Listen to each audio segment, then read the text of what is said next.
Hi, welcome to our channel where we share the most intriguing stories. I bought a house to escape. No neighbors, no noise, no HOA, just peace. Until the letters came. Then the threats. Then the trespassers. What started as a quiet retreat turned into a full-blown war over my pool, my land, and my rights. They came for control. I gave them a courtroom.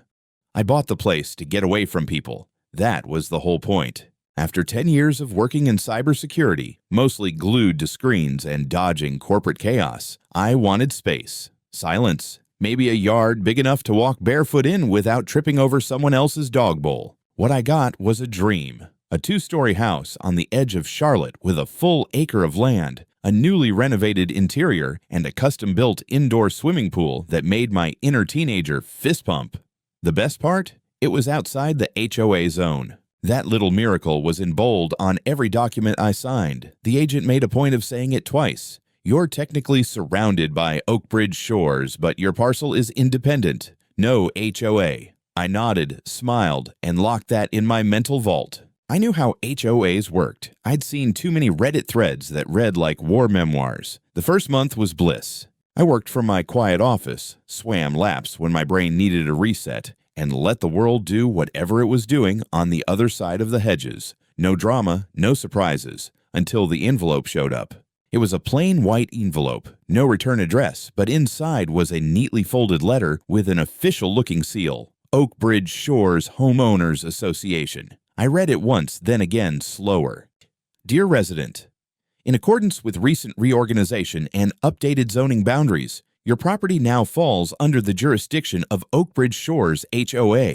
Please complete the enclosed membership form and submit your initial dues within 14 business days. I stared at the paper like it had insulted my mother. This was impossible. My property wasn't in their jurisdiction. It was legally excluded. I had the plat maps, the zoning designations, the title deed, even the county GIS data. All of it said the same thing. I was not a member. I wasn't supposed to be a member. I didn't panic. I scanned the letter, then walked straight to my home office, opened the drawer with my closing paperwork, and pulled out every document that mattered. Within 15 minutes, I had a notarized response ready, attached the relevant copies, and mailed it to their listed address. Certified, return receipt requested. For a few days, I figured it was over. Just a mistake. A clerical screw-up. Maybe some overeager intern checking boxes they shouldn't. Then the second envelope arrived. Same logo, same tone. This one didn't ask. It demanded.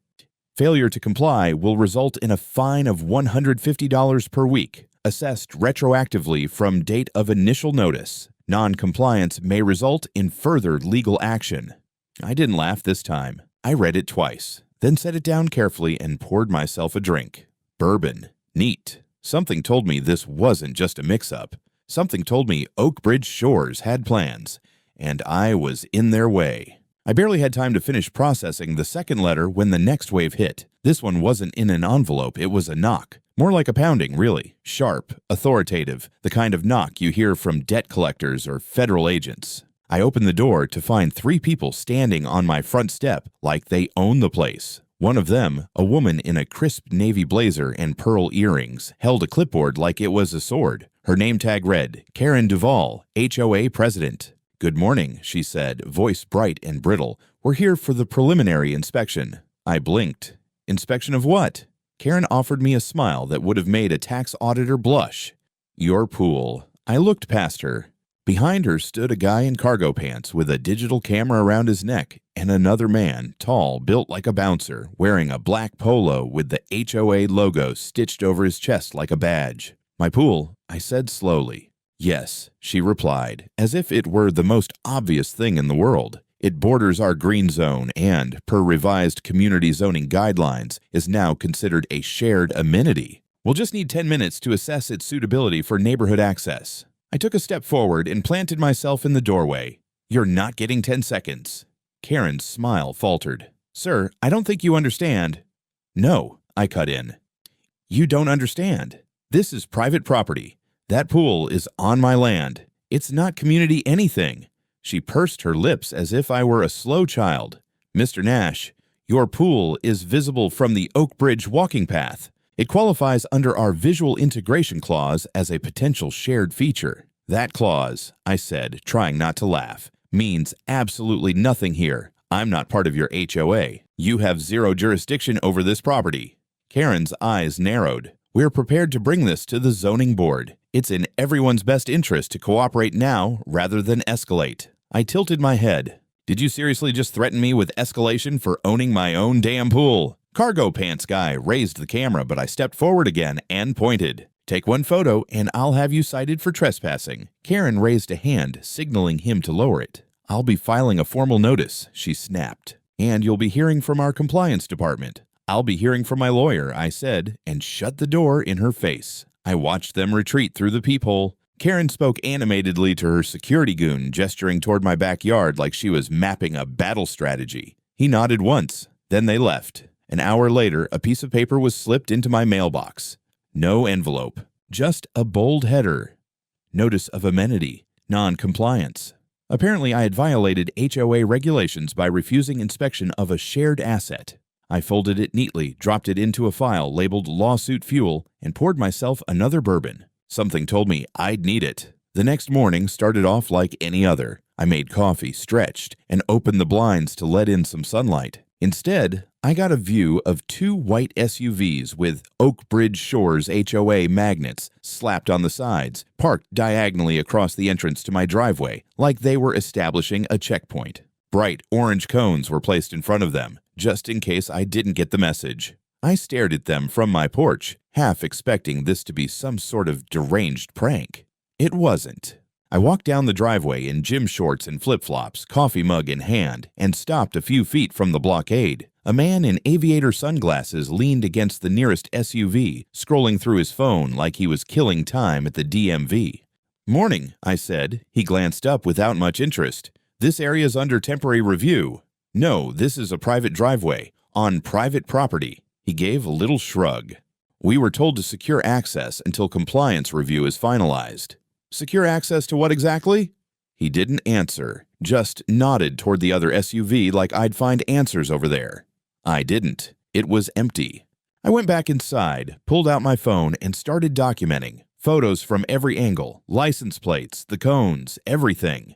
By the time I got back to the mailbox, I found a new addition to my growing collection of HOA absurdities. A tri-fold paper titled Community Pool Use Schedule. In bold at the top, it read, "Residents of Oak Bridge Shores may now enjoy the Nash Pool Facility during the following times."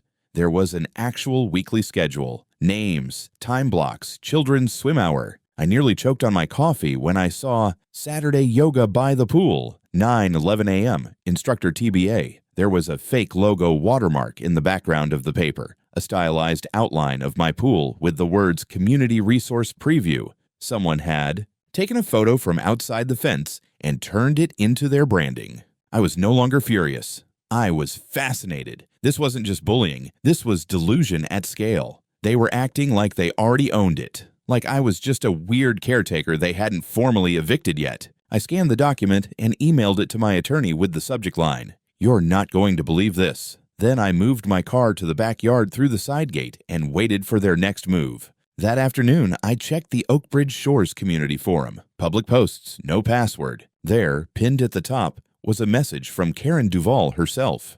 Unfortunately, the individual occupying the property adjacent to Lot 79 continues to resist integration.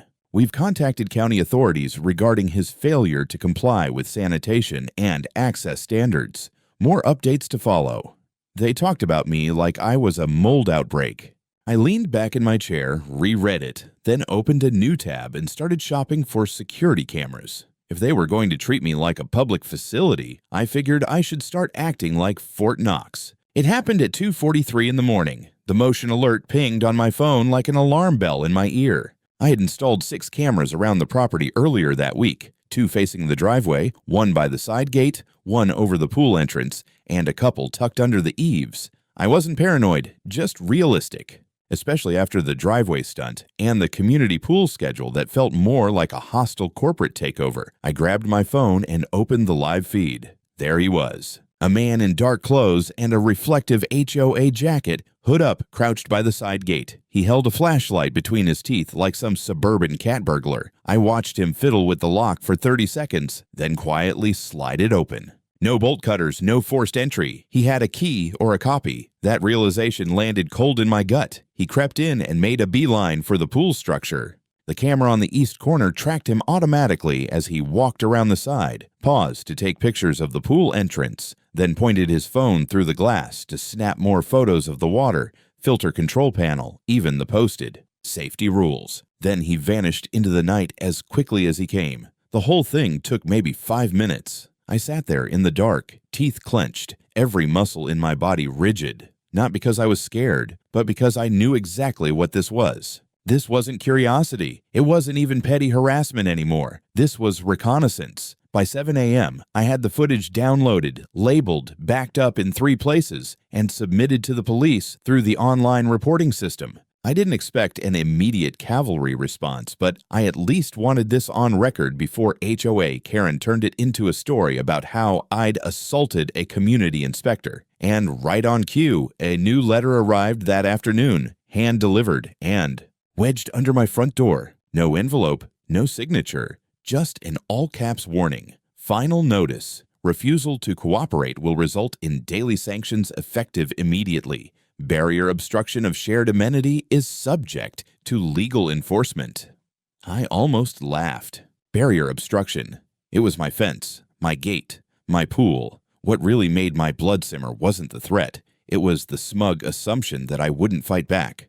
That they thought I'd just roll over, let them claim the territory like HOA conquistadors, and go along with the fiction that my property somehow belonged to their little empire. They'd crossed the line. This wasn't about lawn height or mailbox colors anymore. This was my land, my home, my rules. I cracked my knuckles, opened a fresh doc on my laptop, and started writing a formal cease and desist letter. Then I called my lawyer. It was time to go on offense. They say you should never underestimate the creativity of people drunk on authority. Karen Duvall must have been absolutely wasted. It started with a knock, sharp and rhythmic. Again. I looked through the peephole expecting more HOA propaganda, but this time it was 2 uniformed officers standing stiff on my porch. One had his hand resting near his belt, the other already holding a notepad. "Mr. Nash?" the taller one asked when I opened the door. "Yeah, what's going on?"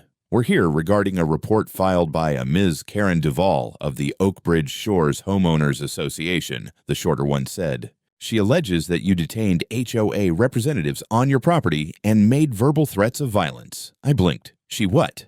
They didn't laugh. I wish they had. "She also claims that you locked a member of her team inside your yard without consent and that she feared for their safety." That's... I stopped myself. Deep breath. "Okay. Officers, would you like to come inside and see the footage that proves every word of that is a lie?" They exchanged a look, and the tall one nodded. I led them to my home office, pulled up the archive from 2 nights prior, and played it from the start. There was no locking in, no confrontation. Just one guy in a windbreaker letting himself into my side gate like he owned the place, snapping photos like a real estate scout and sneaking out again. When I played the audio file I'd captured from a directional mic hidden above the gate, Karen's voice telling her hired muscle, "We just need to rattle him. He'll crack. Or drown in paperwork." The tall officer let out a slow whistle. "She really said that," he muttered. "It's all time-stamped, geotagged, and backed up," I said. "You want the raw files? I've got them on a drive." The other officer shook his head.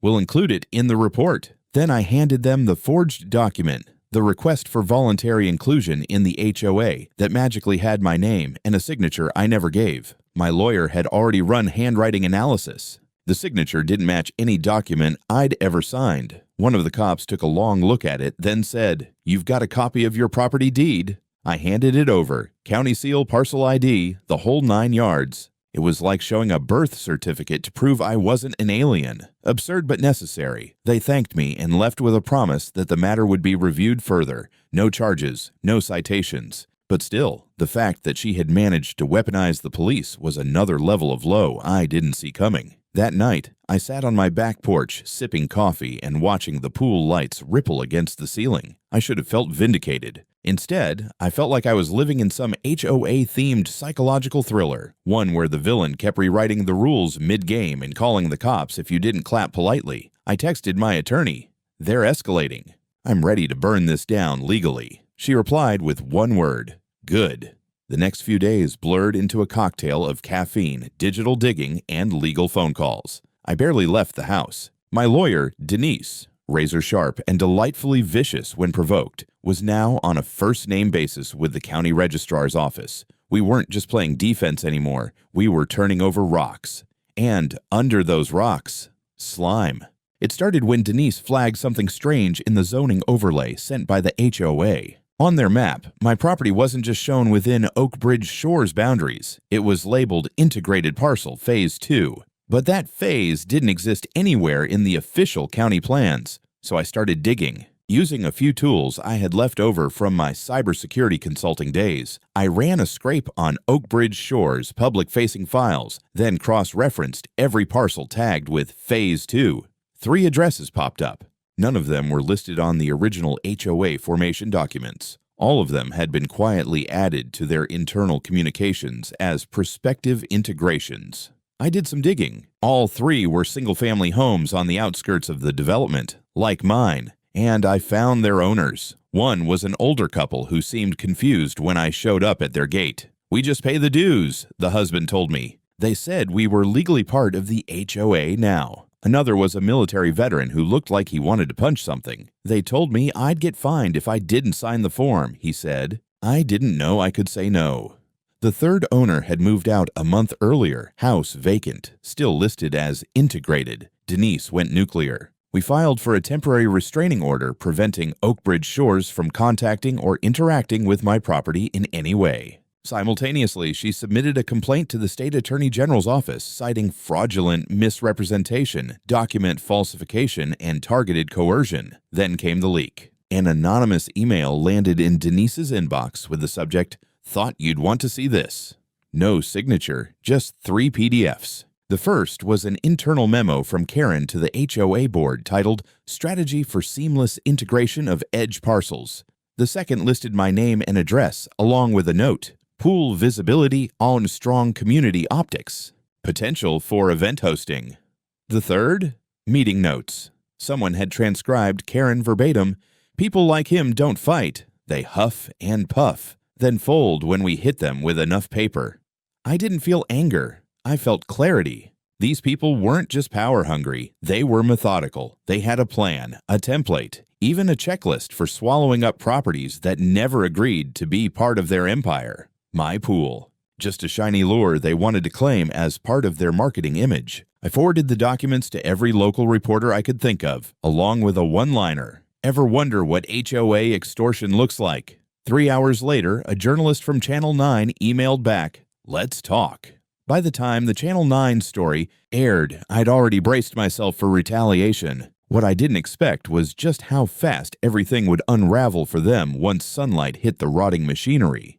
The headline said it all. Private property owner accuses HOA of forgery, trespassing, and land grab. County investigates. They opened with a drone shot of my property, my house, my pool, and those stupid HOA trucks still caught in the corner of the frame from old footage. Then came the interview clips. Me, calm but firm, laying out what had happened. Denise, in full courtroom slayer mode, detailing how the HOA had allegedly forged documents, faked zoning maps, and used scare tactics on homeowners too confused or tired to push back. But the real kill shot?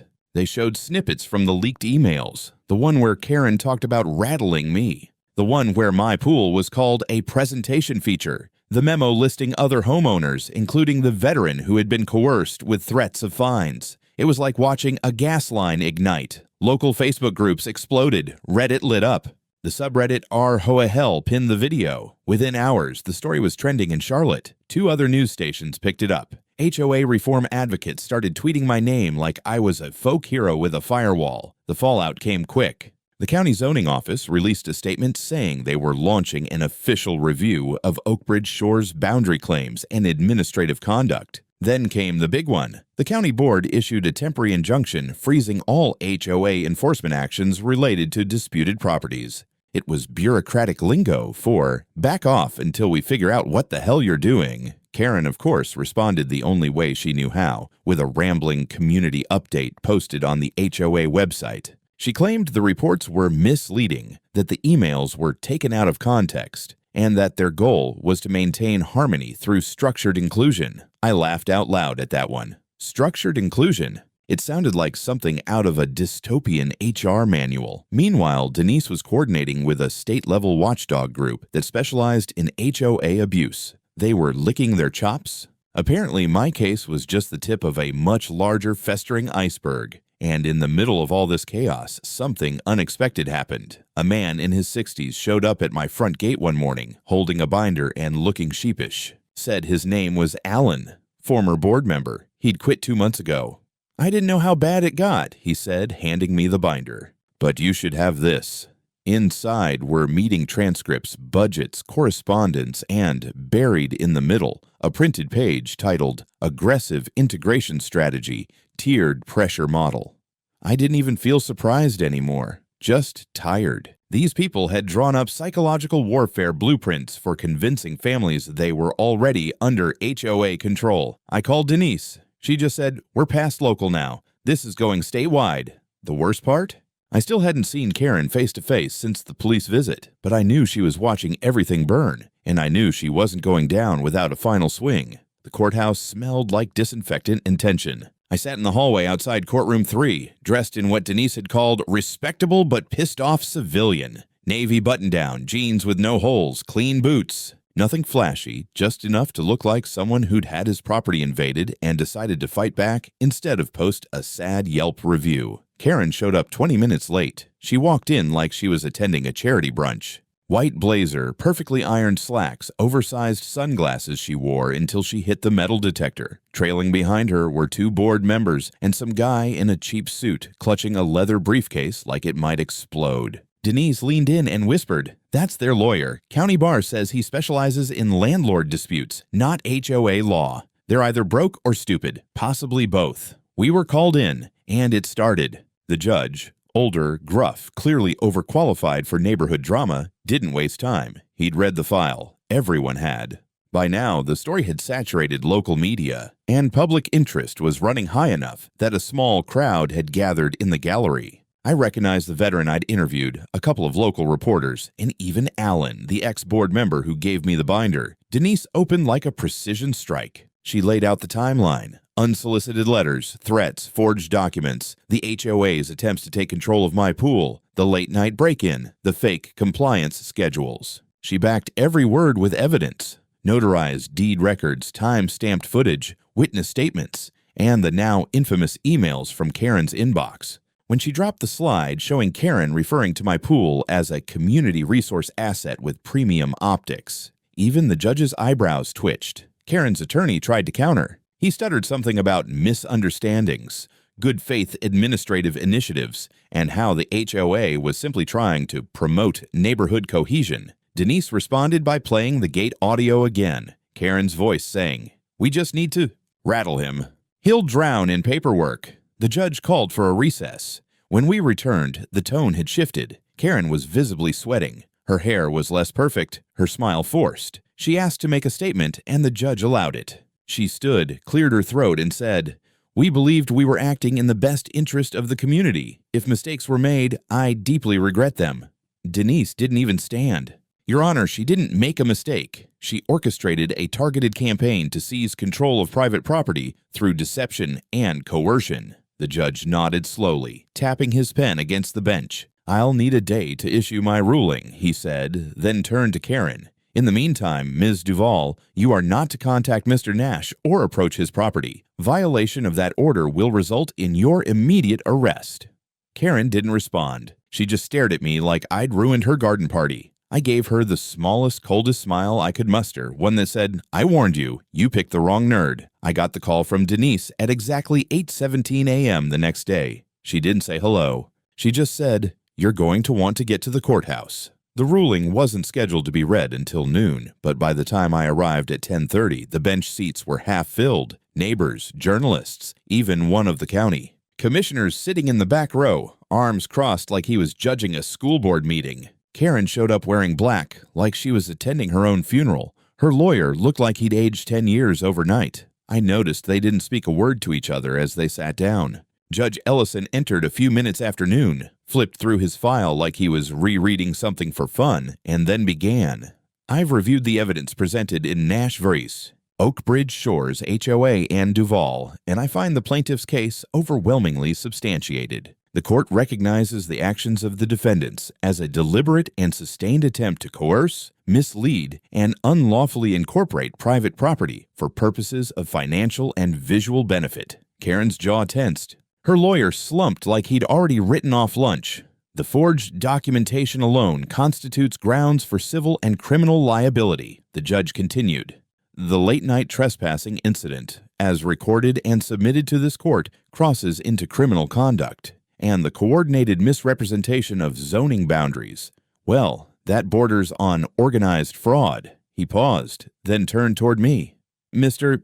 Nash, you are awarded $220,000 in damages, $50,000 for property devaluation, $65,000 for legal and security costs, and the remainder for emotional distress and punitive damages. All liens, claims, and attempts by the HOA to regulate your property are hereby nullified permanently. I didn't smile. Not yet. Not until he turned to Karen. Ms. Duval, you are sentenced to 18 months of supervised probation. During this time, you are barred from holding any leadership position in a homeowners association or similar governing body. Violation will trigger immediate incarceration.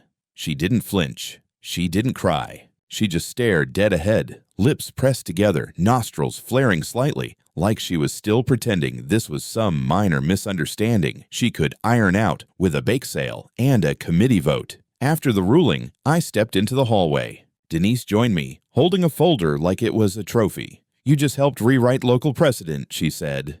This decision's going to be cited for years. Reporters swarmed, but I only answered one question before walking out. What would you say to other homeowners facing HOA overreach? I shrugged. Don't roll over. Paper trails beat power trips. Outside, the air felt different. Clean. Lighter. For the first time since I moved in, I looked at my pool and saw what it really was. Mine. Just mine. Not a community asset. Not an amenity. Not some HOA marketing prop. Just a private, quiet, fully defended oasis. Exactly the way I wanted it. 2 weeks after the court ruling, the last of the HOA trucks disappeared from the neighborhood. The magnetic logos had been peeled off, like they were ashamed to admit they'd ever been here. The orange cones were gone. So were the clipboard warriors. It felt like the street had been detoxed. I spent that morning walking the perimeter of my property, not out of paranoia, but to remind myself that it was mine. Truly, unquestionably mine. No schedules, no forged maps. No delusions of shared ownership, just me, 1 acre of Carolina soil, and $90,000 of water therapy under a steel-framed roof. First thing I did was upgrade my entire security system. Motion sensors, smart locks, encrypted backups, automated alerts, the full paranoid package. I didn't care how petty it looked. If someone sneezed within 10 feet of my gate, I wanted a facial recognition file and a timestamp. The second thing? I had new signage made. Classy ones, brushed steel, minimalist font, bolted into the brick columns by the pool fence. They read, private property, private pool, not yours, not ever. It wasn't about gloating. Okay, maybe 10% was about gloating, but mostly it was for the next Karen who thought visibility equaled permission. Then came the emails. Apparently my Reddit post, a long-form breakdown of the whole HOA saga titled How I Beat a Land Grab with Evidence, Cameras, and a Lawyer Who Doesn't Blink, had gone viral. It got picked up by a property rights blog, then a libertarian podcast, then a local radio station. One guy called me the Edward Snowden of suburban zoning. I wasn't sure if that was a compliment or a lawsuit waiting to happen. The best part? Other homeowners started reaching out, people who'd been quietly strong-armed by their own HOAs, people who didn't know how to push back, or if they even could. I didn't ignore them. I set up a free website, noforcedhoa.com, uploaded templates for cease and desist letters, explained how to pull parcel data, added walkthroughs on filing complaints with zoning boards and contacting local media. Denise even contributed a legal Q&A section. We turned it into a toolkit for the little guy, and for the first time since moving into this house, I wasn't looking over my shoulder. I wasn't waiting for another envelope or a car idling outside my gate. I could swim in my pool without checking the camera feed. I could mow my lawn in peace without wondering if someone was going to file a noise complaint they had no authority to file. My land, my pool, my peace. A few days ago, a podcast called Fighting HOAs with Facts invited me on. The host opened with, "Trevor, you're a hero to a lot of people." I laughed, corrected him, and said, "I'm just a guy who didn't like being lied to." But deep down, I think I was done being quiet. Maybe being invisible was never the point, because sometimes the only way to keep your home safe is to burn down their illusion of power, with truth, with proof, and with zero apologies.